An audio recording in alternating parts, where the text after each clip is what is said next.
തുർക്കിയിൽ ജനപിന്തുണ നഷ്ടപ്പെട്ട് president Tayyip Erdogan. രാഷ്ട്രീയ നേട്ടത്തിനു വേണ്ടി ഹാഗിയ സോഫിയ പള്ളിയെ മോസ്കാക്കി മാറ്റിയ എർദോഗനെ കൈയൊഴിഞ്ഞ് തുർക്കിയിലെ ജനങ്ങളും. തുർക്കി പ്രസിഡന്റ് റജബ് തയ്യിബ് എർദോഗന്റെ രാഷ്ട്രീയ ഭാവിയുടെ അടിവേര് ഇളക്കുന്ന ഫലമായിരുന്നു തുർക്കിയിലെ പ്രാദേശിക തെരഞ്ഞെടുപ്പിൽ കണ്ടത്. തുർക്കിയിലെ 81 പ്രവിശ്യകളിലെ 36 മുനിസിപ്പാലിറ്റികളും എർദോഗന്റെ പ്രധാന എതിരാളിയായ എക്രേം ഇമാമോഗ്ലുവിന്റെ റിപ്പബ്ലിക് പീപ്പിൾസ് പാർട്ടി പിടിച്ചെടുക്കുകയായിരുന്നു. രാജ്യത്തുടനീളം ഇമാമോഗ്ലുവിന്റെ പാർട്ടി 37% വോട്ടുകൾ നേടിയപ്പോൾ എർദോഗന്റെ പാർട്ടിക്ക് 35% വോട്ടുകൾ നേടാൻ മാത്രമേ സാധിച്ചുള്ളൂ. 70-കാരനായ എർദോഗനെ സംബന്ധിച്ചിടത്തോളം 2 പതിറ്റാണ്ടുകളായി തുടരുന്ന അദ്ദേഹത്തിന്റെ രാഷ്ട്രീയ ജീവിതത്തിലെ ഏറ്റവും വലിയ തിരിച്ചടികളിൽ ഒന്നായാണ് ഇത് വിലയിരുത്തപ്പെടുന്നത്.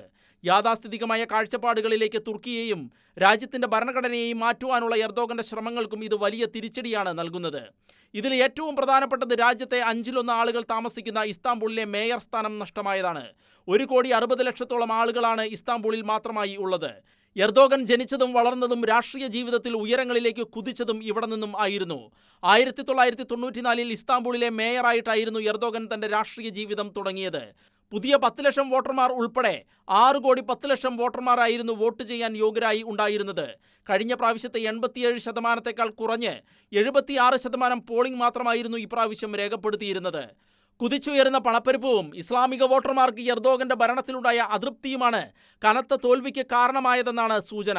വലിയ വികസന വാഗ്ദാനങ്ങളുമായി അധികാരത്തിലെത്തിയ എർദോഗന്റെ ആദ്യ കാലഘട്ടങ്ങളിൽ തുർക്കി സാമ്പത്തിക ഉണർവിലേക്ക് എത്തിയിരുന്നു എങ്കിലും എർദോഗന്റെ പിന്നീടുള്ള നയങ്ങൾ നിയന്ത്രണാതീതമായ പണപ്പെരുപ്പത്തിലേക്ക് രാജ്യത്തെ തള്ളിയിടുകയായിരുന്നു. പിന്നീട് ഇസ്ലാമിക തീവ്രവാദത്തെ കൂട്ടുപിടിച്ച് തന്റെ അധികാരം നിലനിർത്തിക്കൊണ്ട് പോവുക എന്ന തന്ത്രമായിരുന്നു എർദോഗൻ സ്വീകരിച്ചത്. നിലവിൽ 2028 വരെ കാലാവധിയുള്ള എർദോഗന് തുടർഭരണം ബുദ്ധിമുട്ടായേക്കുമെന്ന സൂചനകളാണ് തിരഞ്ഞെടുപ്പ് ഫലം നൽകുന്നത്. രാജ്യത്തിന്റെ സന്ദേശം മനസ്സിലാക്കാത്തവർ പരാജയപ്പെടുമെന്ന് എർദോഗന്റെ രാഷ്ട്രീയ എതിരാളിയും 53-കാരനുമായ എക്രം ഇമാമോഗ്ലു പറഞ്ഞു. ജനപിന്തുണ നഷ്ടമായ എർദോഗൻ രാജിവെക്കണമെന്നതടക്കമുള്ള ആവശ്യങ്ങളും തുർക്കിയിൽ നിന്നും ഉയരുന്നുണ്ട്.